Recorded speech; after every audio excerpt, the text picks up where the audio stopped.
CIR along with CIR along with Ann Barron and the Child Parent Institute are very excited to share this training with you all today.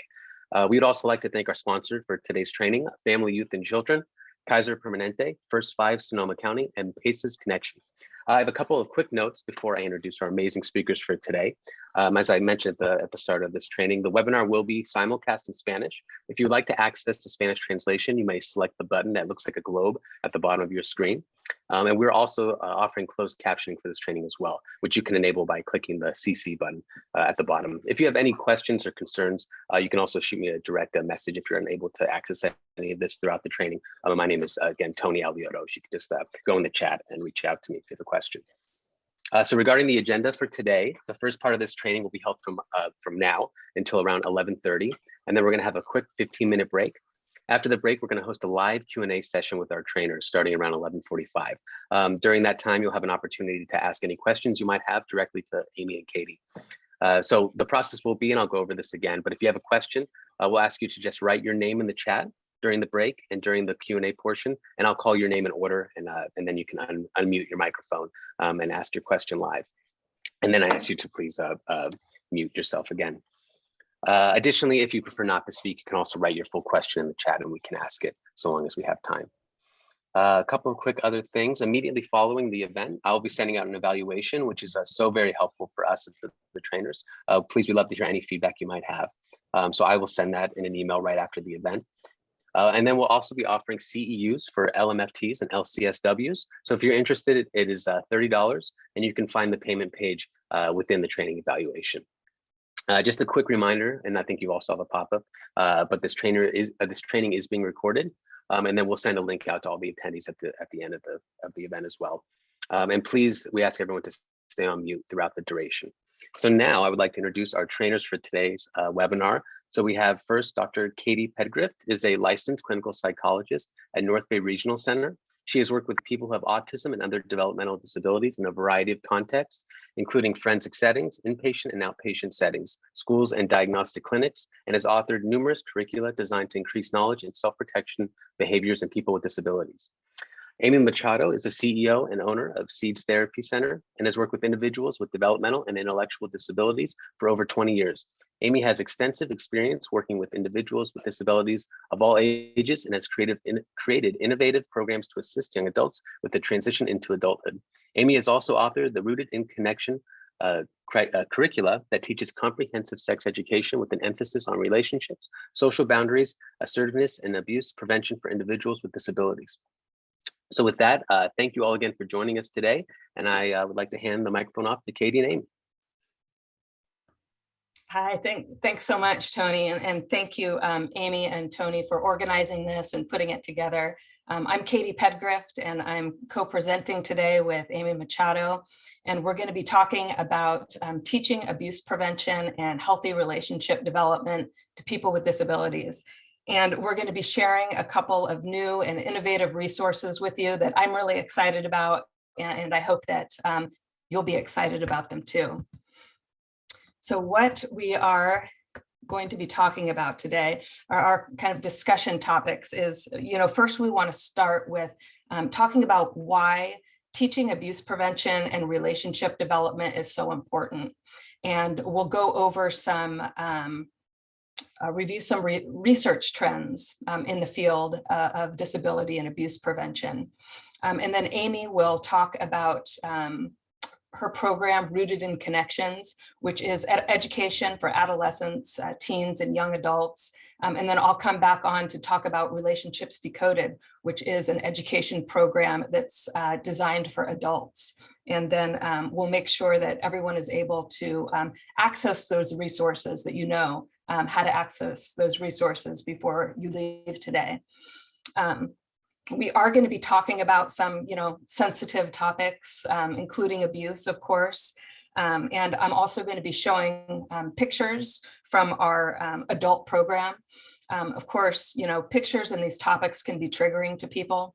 And so please just, take care of yourself, and also just be aware if you have young children or anything like that who can view your screen. We are going to be talking about abuse, and I am going to be showing some images that we use to help bring up these kinds of conversations when we're working with people.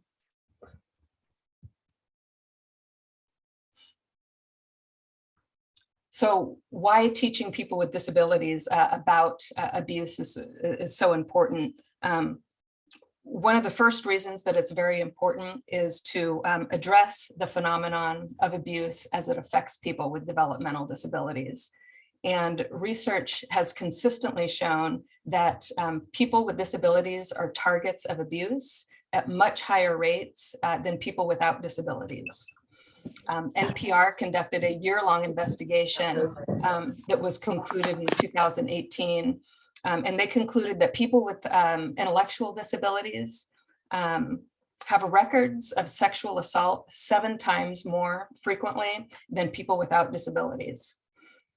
And as high as that rate seems, I would actually argue that it's probably an underestimate of the actual prevalence of abuse, only because these were documented cases of abuse. And I think that there's a lot of reason to believe that the abuse of people with disabilities doesn't get documented in the first place. And so some of the evidence that we have for that is that in confirmed cases of sexual abuse in residential facilities, people with intellectual disabilities were the initial reporter of their own abuse in only 3% of the cases. So that means 97% of the time, someone other than the target of the abuse had to suspect it or observe it in order for that abuse to get documented. So you could only imagine how much abuse may go undocumented. Another issue is that law enforcement agents often lack training in interviewing people with intellectual disabilities. So sometimes these cases might not ever get brought to justice or documented. And people with disabilities are rarely used as witnesses in court.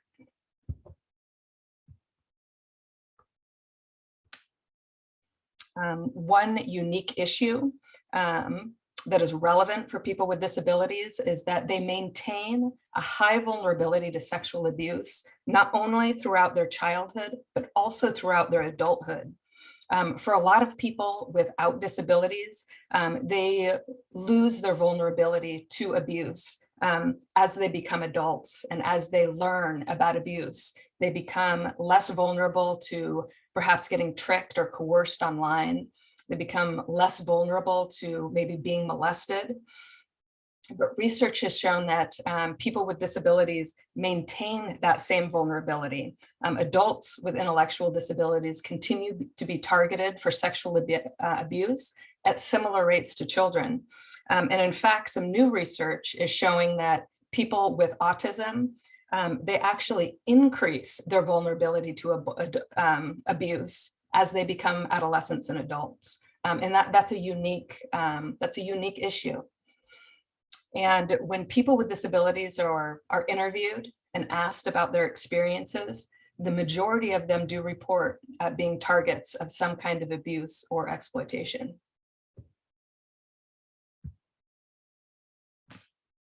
Another reason why teaching this kind of information is so important is that people with disabilities are underrepresented in relationships. So they don't access marriage at the same rates as people without disabilities. They don't access long-term meaningful relationships at the same rate as people without disabilities. And meaningful relationships are really a protective factor. They're a protective factor of depression, anxiety, and loneliness. And so there's a concern that people with disabilities aren't able to access those important and meaningful relationships that people without disabilities seem to be able to access. And so we think that it's important to directly teach them how to do that. Some unique issues among relationships, relationship interests among people with disabilities, particularly autism spectrum disorder, is that there is greater diversity in the relationship interests among people with autism.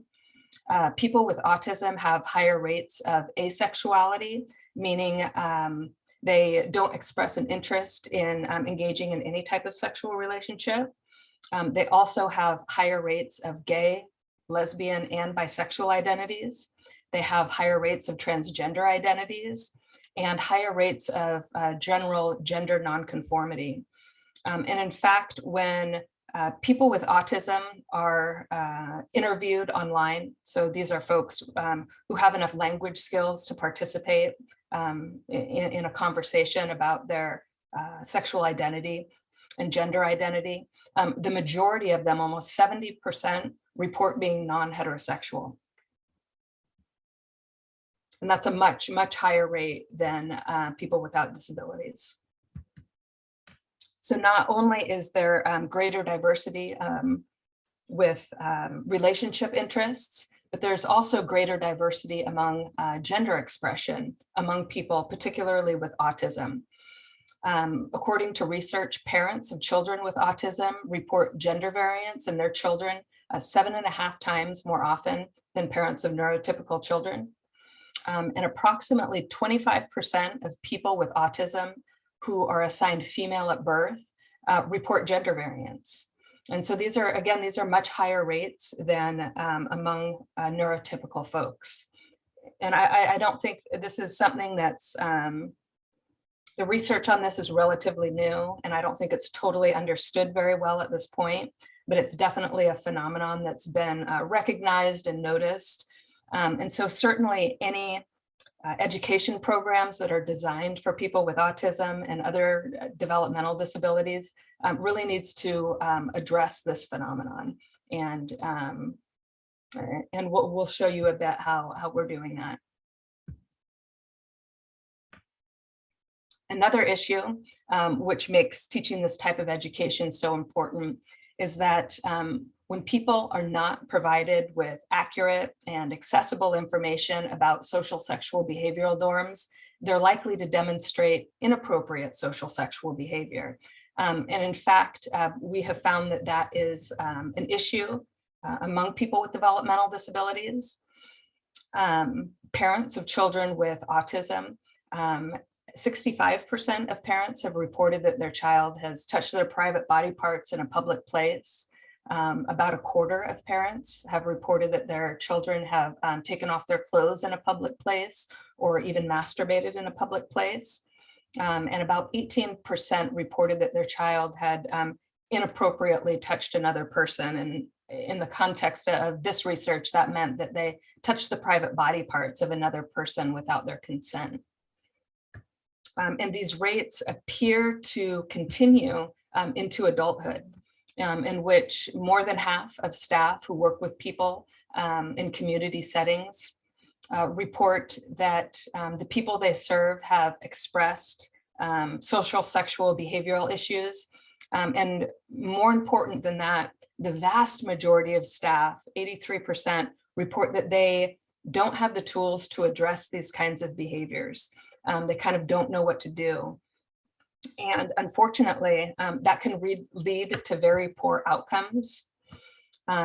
Individuals who engage in inappropriate social sexual behavior can experience really, really negative outcomes, not only physical injury, but also limited participation in the community,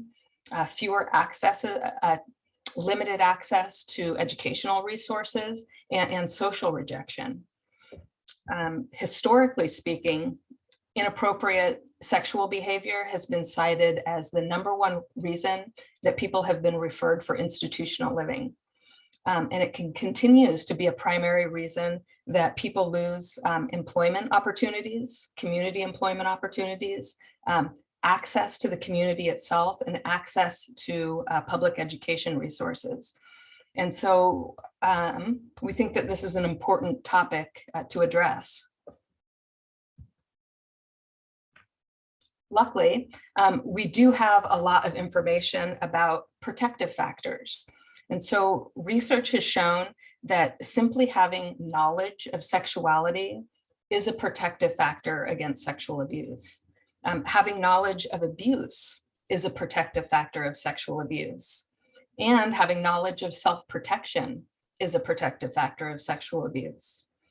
Research has also shown that assertiveness training in a classroom actually leads to the practice of assertiveness in real life situations. And research has shown that social skills training does reduce the incident of inappropriate social sexual behavior. And so really that's the goal of the education that we're going to be showing you today. Our education programs want to increase people's knowledge of sexuality, abuse, and self-protection, because we know that those are protective factors of sexual abuse.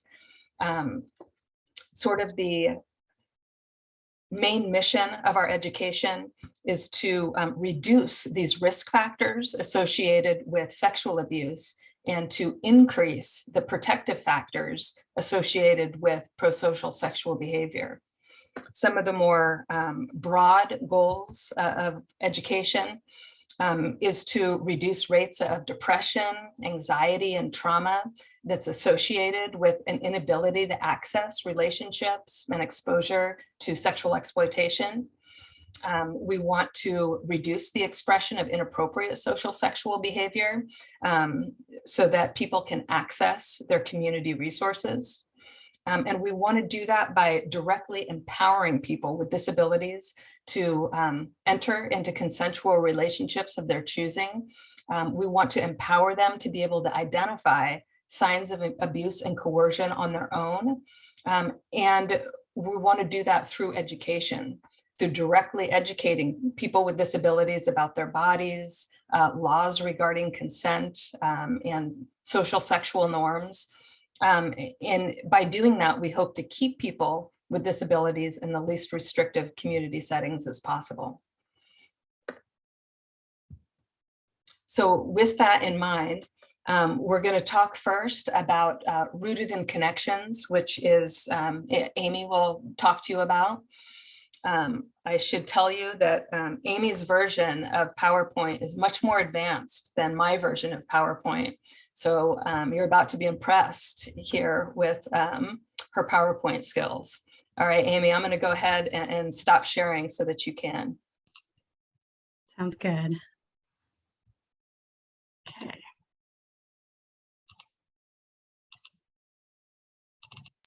Okay. Can everyone see that? We're able to hand it off. All right, great. Well, thank you so much, Katie. I appreciate the introduction and so happy to be here. And I appreciate you setting the stage for the importance of why we do the work that we do. And today I'm going to be talking about the Rooted in Connection curricula. I'm not clicking. Sorry, it's not clicking. There it goes. Okay. So my name is Amy Machado, and I'm the owner of Seeds Therapy Center. And we have a small office here in San Diego. And our mission is to provide learning opportunities for individuals with disabilities, to nurture healthy and meaningful relationships, and to reduce the risk of sexual exploitation. We teach individuals to safely and appropriately access their community environment in order to decrease law enforcement interventions and promote social autonomy. So there's a lot packed into that mission. And as Katie outlined, our mission is to not only reduce the risk for sexual exploitation, but we're also trying to teach about healthy relationships and empower students to engage in healthy relationships and build those connections. So Seeds was started almost 40 years ago by a wonderful nurse named Stacey Everson, who was she was a very happy nurse, and what she was finding was people were being assaulted and abused, and there was no program. There was nothing out there for them. There was no education. And so she created the Seeds program to change that directive. Seeds stands for Self-Esteem, Education, and Development in Sexuality. And over the past few decades, we've been mostly a direct care service, and we've been providing information and education to students individually and in group settings. Over the last few years, I took over in 2019, and we are moving in the direction of providing more parent training opportunities and speaking engagements and staff trainings. So we've always done direct care with students and group classes, and we're hoping to maintain some of that, but we're trying to broaden our range and we're trying to reach more people. So we've created the learning materials and curricula based on the National Standards for Comprehensive Sex Education as outlined by SICUS. And the best in the field have determined the most important things to teach under sex education. And in accordance with CHIA, or the California Healthy Youth Act, and the California Ed Code, we've taken these standards and we've made it digestible and approachable for people with disabilities. So all of the material comes from that source, but we've reprogrammed it so that it's easy to understand and it's engaging and fun and inclusive. And it's a little bit, it's geared towards people with disabilities and their learning styles, their different learning styles. In addition to that, we're partnering with the Natalie Project, which is a really amazing organization that is looking at trying to bring awareness for sexual abuse for people with disabilities. And also we are working on legislation to put in better restrictions and accounting for sexual offenders, and also creating technology that will help individuals with disabilities and high support needs. So a lot of people ask us, what are social sexual concepts? What are you working on? So a broad range, and we'll get into the details in just a minute. We're really working on relationships and boundaries, self-awareness and emotions, self-advocacy and assertiveness, and appropriate social behaviors. Then we also talk about puberty and sex education and abuse prevention. So most of the people that come to us, we do talk about sex education, we can teach about those concepts, but so many come to us because they need help in the social realm. And that's where we put a lot of our focus.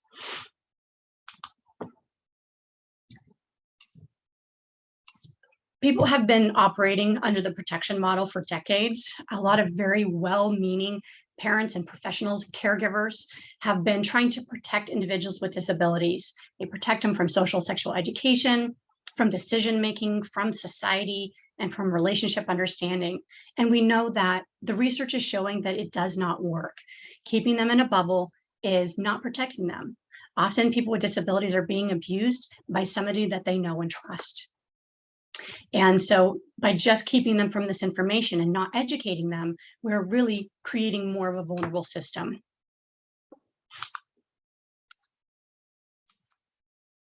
The reality is there's a general lack of acceptance for individuals with disability in the greater society, amongst their peers in school settings and in the community. They have a lack of friends and support system. And then we couple that with a lack of education and poor social skills, which leads to isolation and increased vulnerability. So without education, we really are sending these individuals out into the world without the tools that they need, basic life skills that are protective factors like Katie talked about. So what can we do? It's been overused, and I know it's a simple phrase, but knowledge really is power. Teaching about relationships, boundaries, and assertiveness can help reduce the risk of abuse, build self-esteem, and empower the students to enrich their social lives and make healthy connections with others. So we're really looking at providing training and education for their entire support system. Just teaching the individual is not going to be enough. Every person involved in that student's life needs to know this information. Parents and caregivers, siblings, staff that work with them, school systems, respite, everybody needs to be using the same language and the same concepts to reinforce these healthy social skills. And so we need to work with our community and make sure that they're understanding how to generalize this information into every environment that they go into. We also need to advocate for better school programs that focus on social sexual concepts and provide adaptive materials that are inclusive for students with disabilities and for our LGBTQ community, because we know that those things intersect. What's happening right now is in California, there is Chaya is providing comprehensive sex education to our schools. However, that material is not always available for people with disabilities. Why not just general ed, right? Those programs are already being provided. They're in schools right now. The problem is most of our students are not coming to us because they need to know the inner workings of the vas deferens or the concept of fertilization. They're coming to us because they need social skills. And in those programs in schools currently, there's very little emphasis on social skills. We do talk about sex education. We provide that information. It's important to know about your body. It's a basic human right to know about your body and your reproductive system, how it works. However, so much of abuse is happening because we're not focusing on social skills. And those are the things that are not taught in schools. So in the programs that are currently offered, they're also very content heavy. They have a lot of statistics, a lot of information. And it's often taught at a very fast pace and a short period of time. There's also no opportunity for review or generalization of concepts. And we know that individuals with disabilities, they learn at different rates. They need to be presented with that material over and over again. They need practice, they need role play. They need peer groups. And those things are not included in the general ed sex education curriculum currently. There's also a line item in Chaya that says there should be adapted materials and instruction. However, we know that that's not being presented because we have clients that come to us all the time, parents that are concerned because they're not getting that information. Often parents opt out of sex education in schools. They readily admit that they opt out of it because either their child is not going to understand it, they're not in the general education classroom, or they feel like they don't need it. And so we provide this information. We've taken sex education materials and we've made it adapted to individuals with disabilities because they have a right to learn it too. So our curricula covers a lot of information. We have several different sets, and really the idea is to build a healthy self-concept. We start by teaching about the body, and we definitely will talk about puberty and all the things included in body parts. It's important information to know about your body and how it works.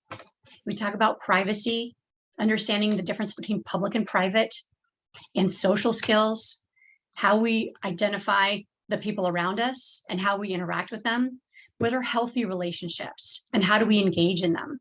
And that includes information about bullying and peers at school. We also talk about healthy sexuality and exploitation prevention. Now, all of this information is paced for different learners and is obviously presented in age-appropriate ways. So not all of this is going to be presented to our elementary individuals. Some of it is going to be for our older students, and we have information, I'll get into that in just a second, for all levels and all ages. So in the Rooted Connection curricula, the one that we're going to focus the most attention on today is our Healthy Relationship series. And this is the one that can be taught at any age. And this information, we always start, this is our poster and our visual for healthy relationships. And we're emphasizing the self as the most important person. We always start with that, and we teach our student that you are the most important person in your life. And that goes for everyone. And then we talk about all the different people around you. Who are those people? What is their role? And we discriminate between those different relationships because every different relationship has a different set of boundaries and rules for interaction, appropriate ways to interact with that person, and what is a healthy relationship? How does that look? So we have 50 lessons just about relationships. That's what really sets us apart from the sex education material in schools. And there are other programs out there that are really lovely and they talk a lot about the same kind of skills, but we take a deep dive on relationships and we really outline all those important components. And we have we have a lesson for everything related to relationships. And these are foundational skills. So we're not talking about really complex relationships at this point. That's where Katie's going to come in later. We're talking more about basic relationships and things that students school age are going to be encountering. So I'll go through these briefly. This is just an abbreviated version. Like I said, we have 50 lessons and I didn't want to put them all on one page. So the first thing that we're going to start with is the self. And we always start with that because it's the most important. And we're really trying to identify and teach the student about themselves and their personal space, how to identify their own boundaries and how to protect that personal space, how to recognize when somebody is coming into their personal space and what to do. So we're identifying emotions, we're identifying their trusted people, who those are and where they can go to find them, and how they can talk to them when they need them. We always ask that students identify at least 3 trusted people, and one of those needs to be outside of the family. So in case something happens in any environment, that student has somebody to go to talk to. We talk about giving and withdrawing consent. And consent is a big word and it isn't often used. So we use a lot of words that mirror that concept. We talk about giving permission. And we talk about what it means to consent and that everybody must consent every time you touch. We talk about that it's okay to say no. And that if you give consent, you can also take it back. We talk about being proud of who you are and recognizing your disability and recognizing the assistive technology that you might need to help you throughout the day and being proud of that. And then also that is part of your personal space and how to protect that technology. We talk about public and private, and here we're talking about places, body parts, and talk topics. And all of this is G to PG rated. So yes, we're talking about private body parts, but at this point, we're talking about identifying the difference between public and private and knowing that private body parts are the ones that are covered by our swimsuit and our underwear. We get into more about that in our sex education series. This is mostly just identifying the difference between public and private. We talk about places and identifying that the bedroom is the only private place. And we identify what you can do in your private space. So many individuals tend to overgeneralize. And so if there's any parents out there that are teaching that the bathroom is private, just keep in mind that there are bathrooms everywhere.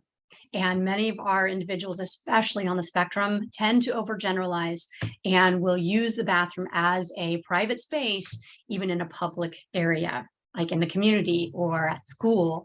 So we really try to emphasize that the bedroom is the private place to go. And then we talk about talk topics. And here we're discriminating between public topics that can be talked with anybody, and then private topics that should only be reserved for certain individuals. And a lot of these concepts are weaved throughout the entire curriculum. So we continually review this information with every relationship category and every new concept that we teach. The next one, we're talking about family. And here we're talking about family responsibilities and feelings and physical boundaries. And we're trying to teach the student what that looks like. Now, this will have to be adapted to every student and every family unit, because across different cultures and value systems, your boundaries are going to be a little bit different. However, there are certain boundaries that should not be crossed. So we're teaching the students how to identify those and how to seek help if they need it. Then we talk about friends, and this is a big one. Most of our students come to us and they want to learn about friends. They want to learn about couples. One of the number one things that parents have come to me over my 22 years of experience is, how do I help my child make friends? Where do they meet friends? How do they appropriately interact with friends? So we teach them all of those things. We teach about physical boundaries and what are appropriate touches for friends. We talk about technology boundaries and what's appropriate there. And then a very important concept is identifying friend versus friendly. And this is a common mistake that many students make. And this is something that we work with a lot, and identifying that people that are friendly to us don't necessarily follow the rules for friends. Just because they smile and are polite doesn't mean that they are a friend. The next one we talk about are acquaintances. And we identify what acquaintances are. We identify the role of staff. And this is a big one. And for all the parents and professionals out there, the biggest thing that we talk about is not calling staff friends. Staff are not our friends. And this can be a really tricky one. It can be difficult for students to understand the boundaries when they think that staff are their friends. Staff are usually wonderful people. I'm one of them that care and want the best for their students. However, acquaintances are paid to be working with you. And there's a difference there. There's a difference in boundaries. And acquaintances are also of the highest in perpetrators.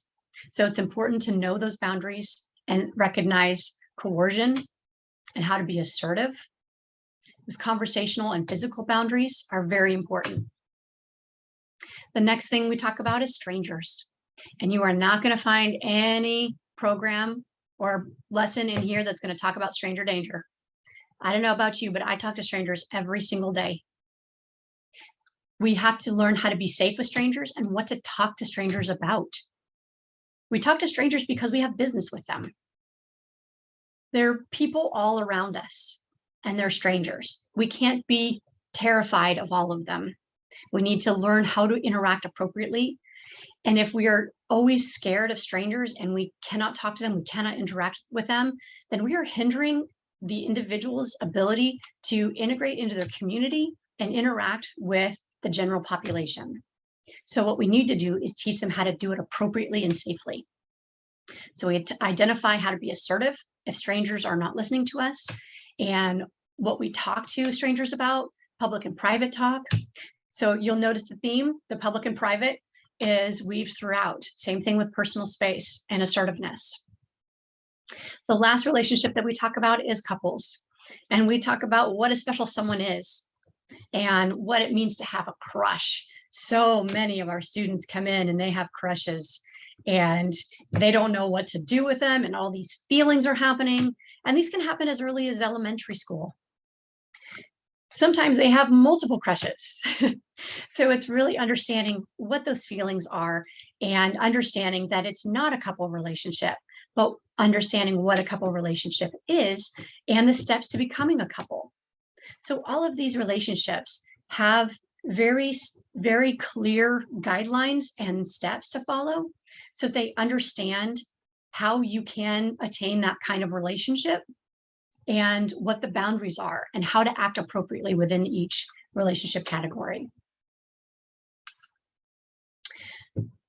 Okay. So in our curriculum, I'm going to talk about, I'm just going to show you a few slides here that has some examples.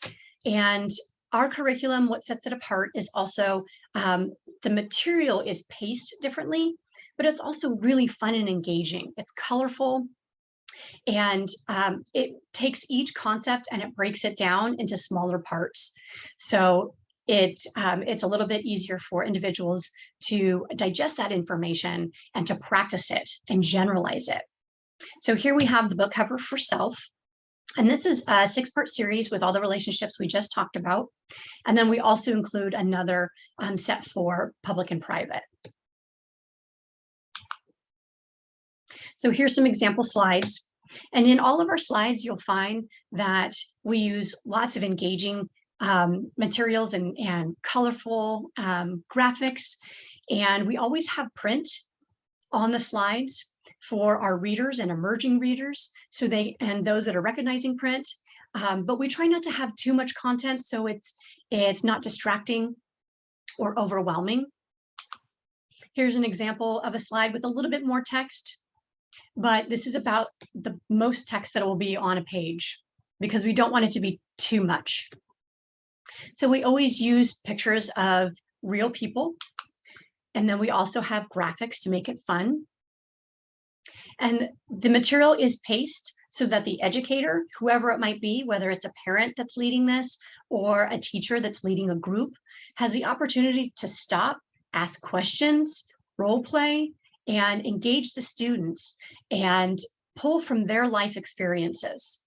So we give general information, but it really needs to be tailored to the individual and what they're experiencing. So here we have some more examples of how to protect personal space. We use icons and lots of animation to keep the lesson going. So again, more pictures, and we try to keep it very simple, but also inclusive. Here is a sample of our of the teacher guide.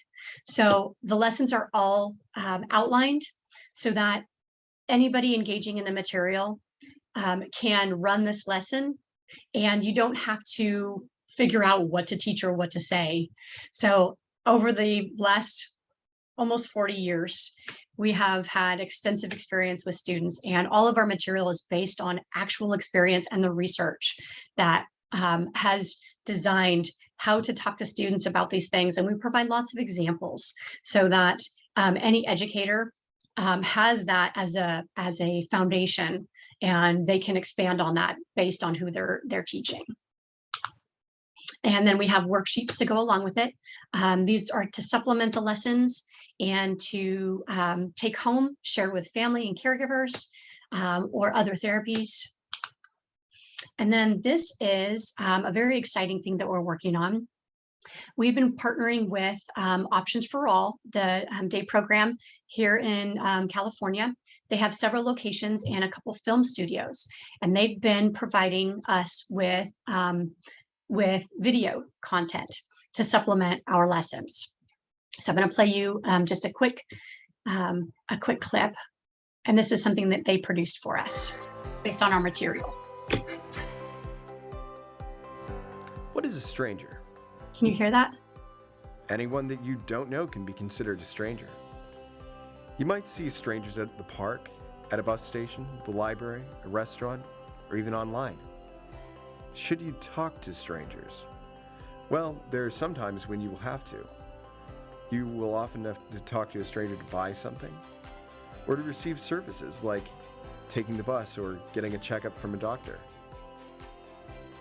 But there are boundaries, and you need to be safe when interacting with people you don't know. Let's learn about being safe with strangers. It's important to stay safe when interacting with strangers. Here are 3 rules to keep in mind. No touching, no favors, and no sharing private information.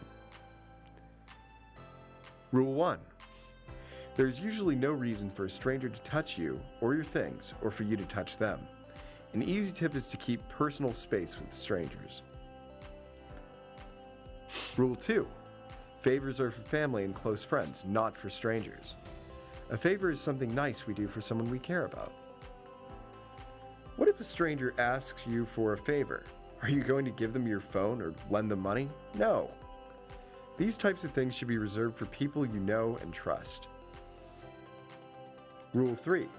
Don't share your personal information unless you know and trust the person you're talking to. Social security numbers, bank account information, and even your address or phone number can be used maliciously. Especially with the recent popularity of social media sites, your information can be leaked to almost anyone in the world, so be especially careful. So remember, keep your distance to avoid touching. Don't offer favors to strangers, and keep your information private from strangers because it keeps you safe.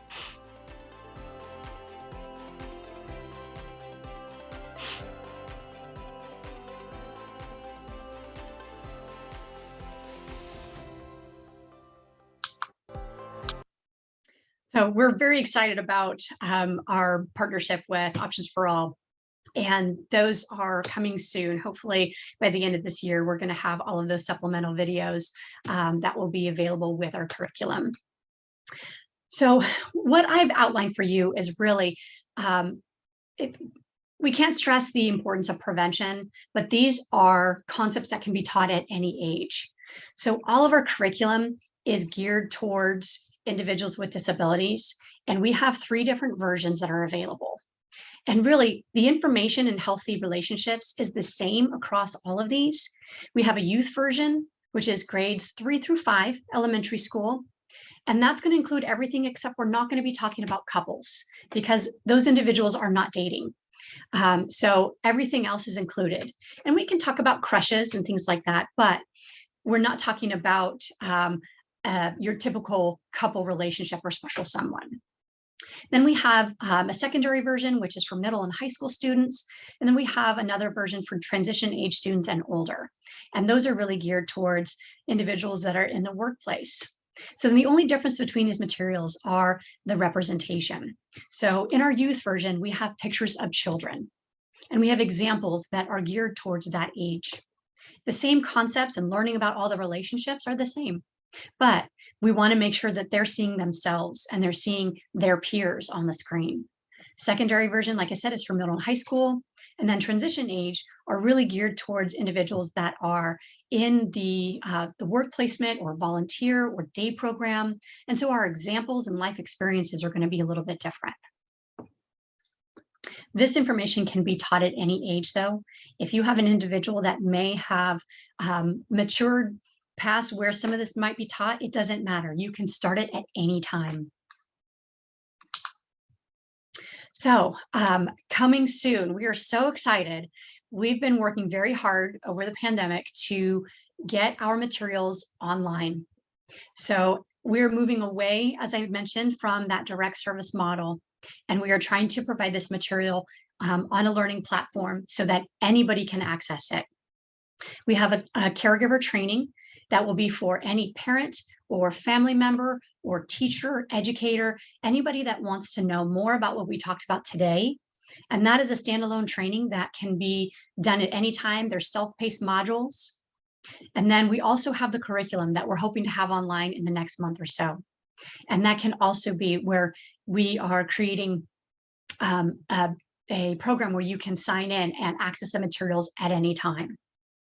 This material belongs to the disability community. It should not just be for a few that we can treat here in San Diego. We really are trying to expand our reach, and we hope to have this information out. And we're really trying to also get it into schools as much as possible. And that's coming, hopefully, summer 22. And then we're also revamping our sex education materials. And that includes everything with reproduction, sexual orientation and identity, STDs, STIs, and safer sex practices, and more. And that we're hoping to launch by fall of 22. So we're working hard to get those to you all and to everyone. You can right now go on our website and you can actually sign up and subscribe, and you'll receive updates on when that information is launched. Okay, so now I'm going to hand it over to Katie, and she's going to talk a little bit about her curriculum, the Relationships Decoded.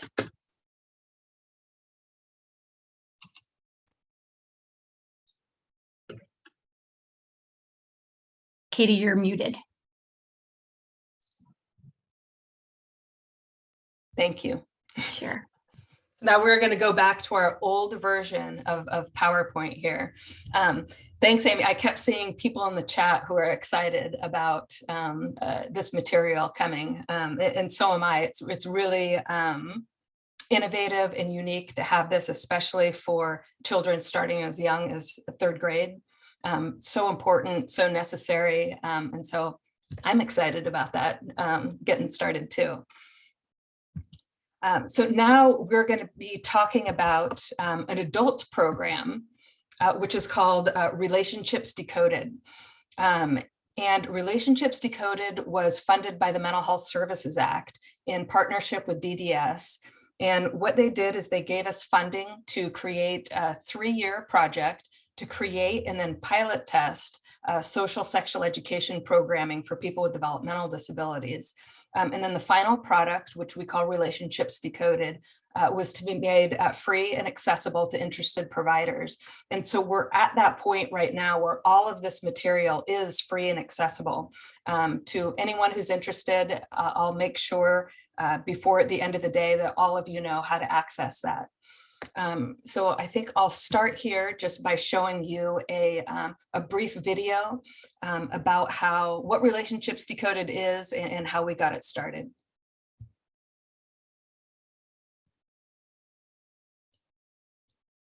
It may surprise you to learn that people with developmental disabilities are sexually abused 7 times more often than people without disabilities. It may also surprise you to know that most people with developmental disabilities want to have relationships, but few are given the tools and opportunity to create those relationships in a safe and meaningful way. To address this, through funding from the Mental Health Services Act and in partnership with the Department of Developmental Services, we have developed training materials to teach people with developmental disabilities about how to create safe and meaningful relationships, while also being given information about sexual abuse and coercion. The goal of the project is to reduce risk factors associated with sexual abuse and to increase protective factors of prosocial behavior. Is a dressing room in a department store a private area? No, public. Even if the door's shut and the door's locked? Yeah. Yeah. Still public. Still public. They're both adults. Looks like both of them are consenting, but it's in a public place. We have created a series of tools for providers, tools that are meant to directly teach social skills, give people information about relationships, and bring up conversations. The program includes 24 lessons with evidence-based practices, easy-to-follow instructions, and visual supports that include photographs and videos.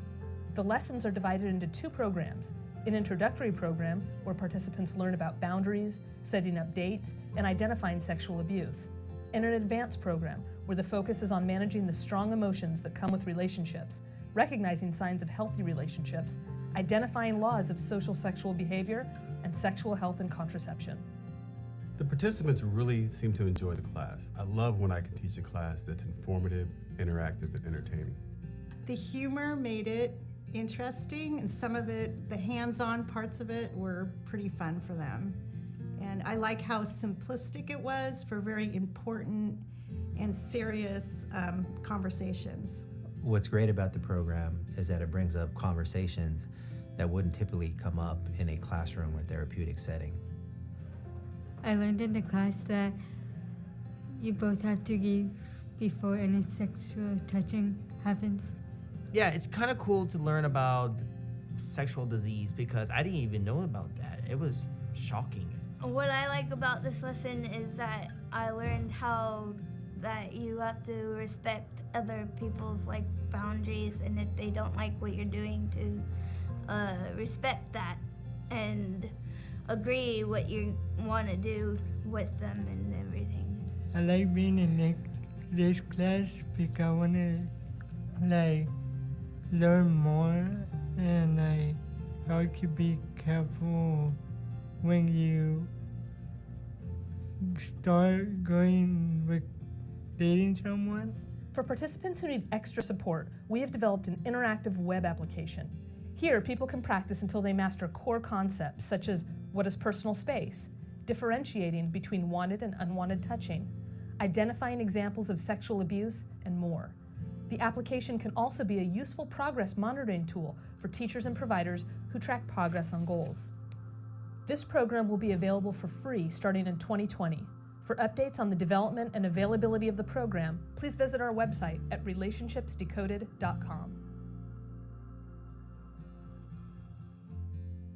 So that's sort of a snapshot right there of the development of Relationships Decoded and some of the content. And I'll go through sort of in more detail right now and show you some examples of the visual cues and videos that we use. So Relationships Decoded includes 25 lesson plans that we've divided into 2 programs. We have an introductory program and an advanced program. And every lesson includes 2 parts. It has written instructions for the providers and then visual supports for the learners. And the visual supports include pictures and videos and visual cues And every lesson really supports the use of evidence-based teaching practices. And the evidence-based teaching practices that are used in the program, they're based on the National Professional Development Center's ASD 2020 report on evidence-based practices, and it includes cognitive behavioral interventions, video modeling, visual supports, social narratives, scripting, and technology-based instruction. This is an example of what a lesson plan looks like. And lesson plans are typically printed up for an instructor to have right in front of them. And what you see here on the left-hand side are the visual supports that are presented for the whole group to see. And so when you're playing one of these visual supports, it could be a video. Then on the right-hand side here, it gives the instructor examples of things that they could actually say. So for example, after showing this video on, texting too much, you have ideas for discussion starters. So, how did getting too excited ruin her her chances of finding a relationship, and what are some coping skills that she could have used? So those are just ideas for the instructor for things that they could say to help facilitate the conversation. The introductory program really focuses on identifying what personal space is. So a lot of this you could see is some overlap in the Rooted Connections program. We talk about differentiating between public and private places, how to use assertive communication. There is an introduction to dating and attraction, identifying private body parts, and there's also an introduction into what sexual abuse is. I would think for most people who have already gone through, like a 50 lesson curriculum like Rooted Instructions, they could probably start this in the advanced program because they would probably already have this kind of background information. I'm going to show you some examples of what's in the introductory curriculum. Some of the material really is supposed to encourage conversations that might otherwise be difficult to bring up, such as, what does it feel like to have a crush on someone? And so I'll show you an example of a video that we use that's really meant to bring up that kind of conversation.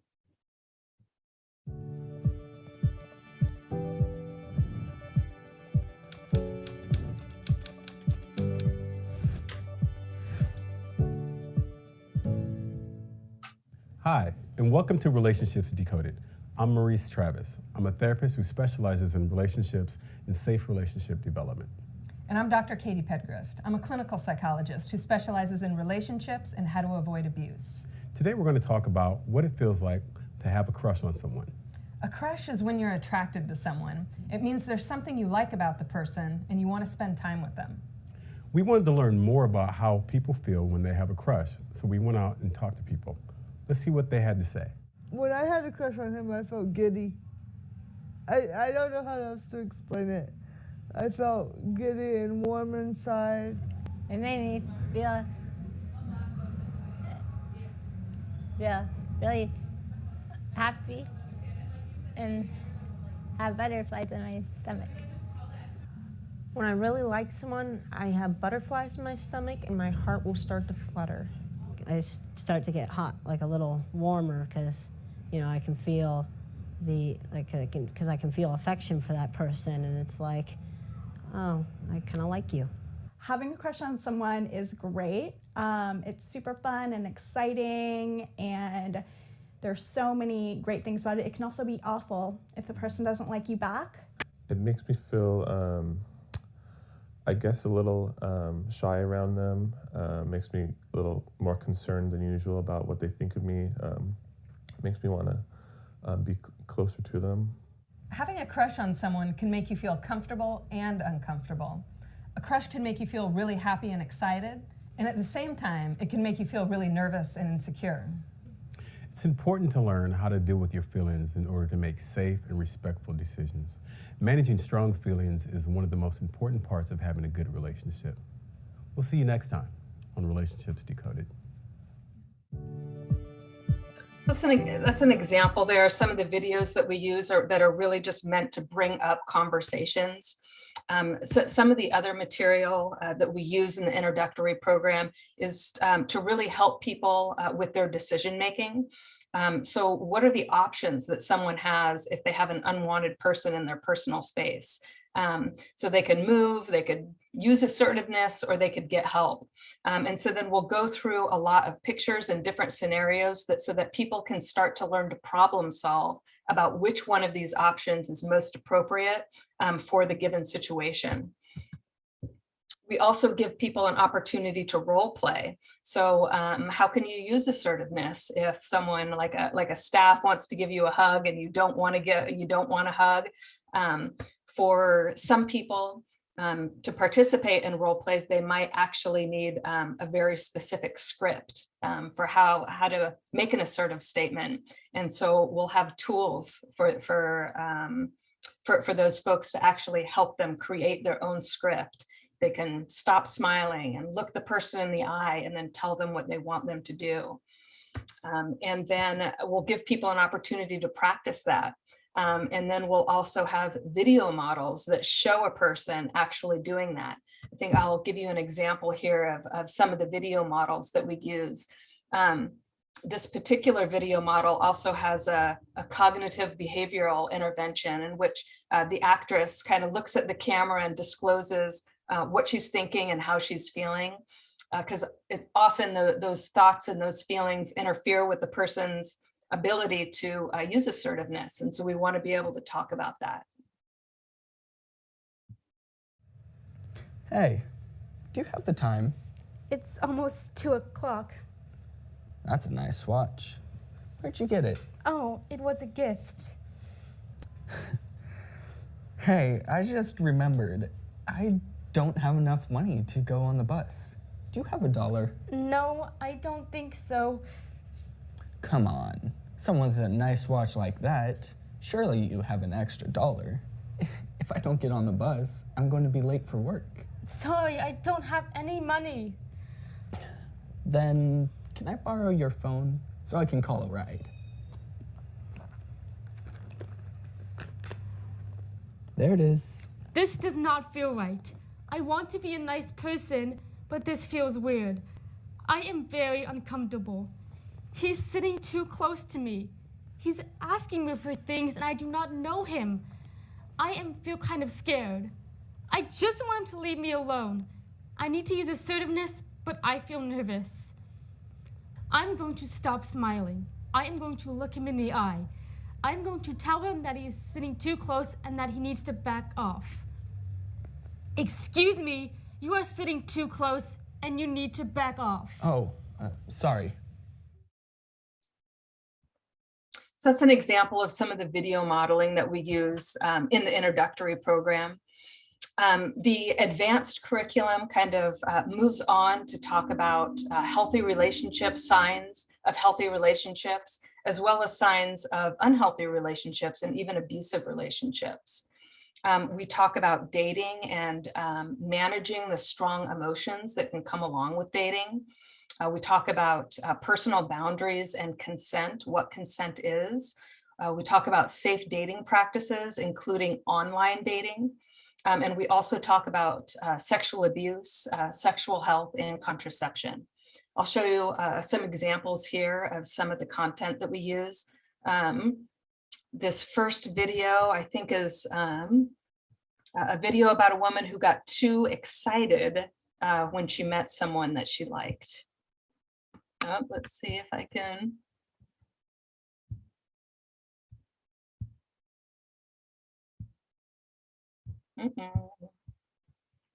All right, hold on. I think I need to move my toolbar up here so I can, there we go. So tell me. His name is Jose. I met him at the mall. We just clicked right away. We seriously talked for like an hour. He asked for my number and I befriended him on social media. So is he like your boyfriend? Yeah, I've called him like 20 times and I sent a bunch of pictures on his social media. Wait, come here. Let's take a picture and I'll send it to him so you can see my friends. Okay.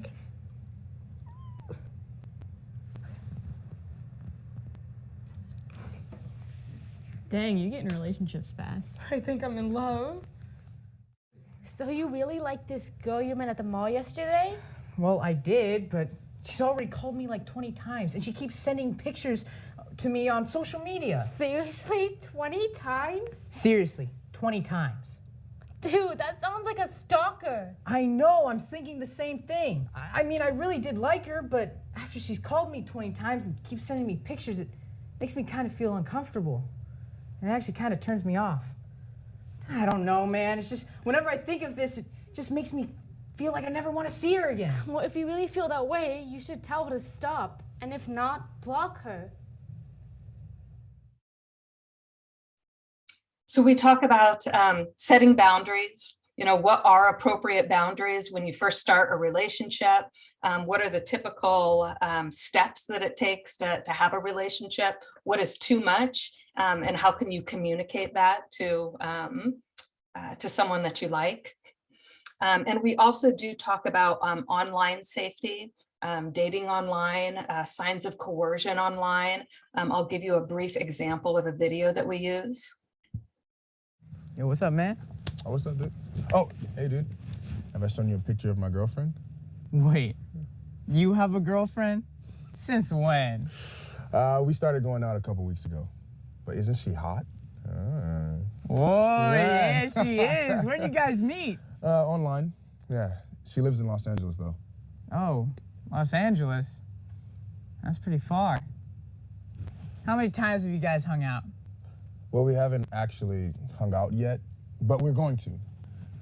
She needs some money to drive here, and I sent her $100, but she needs some more because gas is expensive. Wait, you sent money to a complete stranger on the internet? She's not a stranger, she is my girlfriend. Dude, you've never even met her. So I think you see where that's going.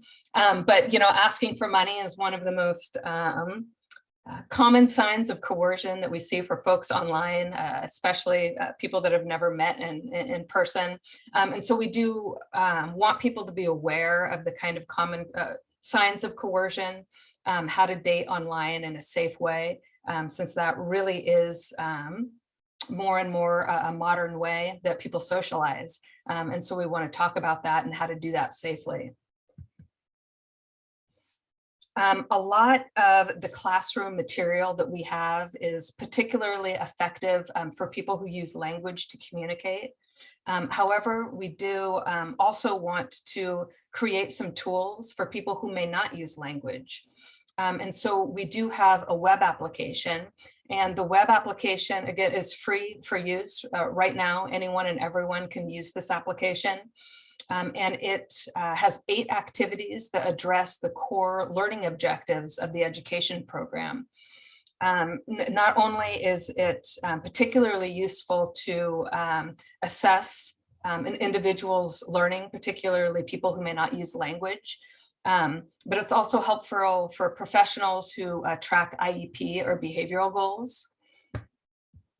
The web application, the front of it looks like this. We call everything Relationships Decoded, and you can access this for free at relationshipsdecoded.com. All you need to register is your email address, and then you can enter any number of people without having any identifying information. You could use a first last name and a last initial, but you don't have to. No identifying information is necessary. And what's neat about the application is that it has the capacity to track a person's progress. So for example, if this is Anna's, and she's been working on the concept of personal space. And so by looking at this, we can see that she's done it 4 times. And we can see that the last time she did it, she got 70% correct. And then if we hit the summary button, we could see how Anna's progressed. So maybe the first time she did it, she only got 50% right, but now she's up to 70%.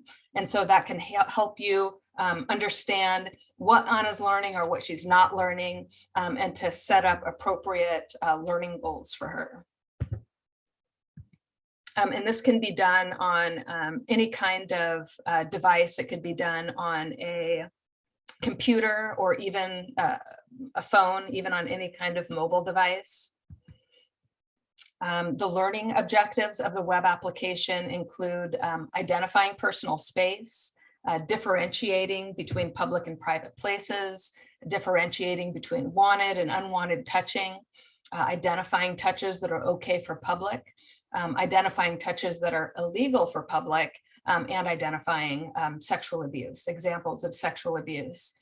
And so really this tool is meant to support the actual education program. I can see though how this could be used as a standalone tool for some providers. I don't know if we have providers here today, but you know, an example of that is if someone had touched their private body parts in a public place and needs an intervention for that, one of the first things that you might want to ask is, can this person even differentiate between public and private places? Because one of the first things that you'd want to do as a provider is make sure that they can do that with 100% accuracy. They're going to need to differentiate between public and private places before they can move on to identifying the touches that are okay for public. And so you'll want to make sure that they can do those things with 100% accuracy before they're done with your training program. We have done some research. We were lucky enough to partner with the UC Davis Mind Institute, who took sort of all the information that we collected, and they even did some pre and post testing on 54 participants who went through our education program. And they found that regardless of if people were in the introductory program or the advanced program, they did learn significantly more information after the program. They had more information after the program than they did before. And so that really makes us optimistic that going through this type of education actually is a protective factor of sexual abuse. So we were happy to see that. And we also learned that it didn't matter if people were taught by teachers, behavioralists, or therapists, and it didn't matter if they were taught in a one-on-one situation or in a group situation.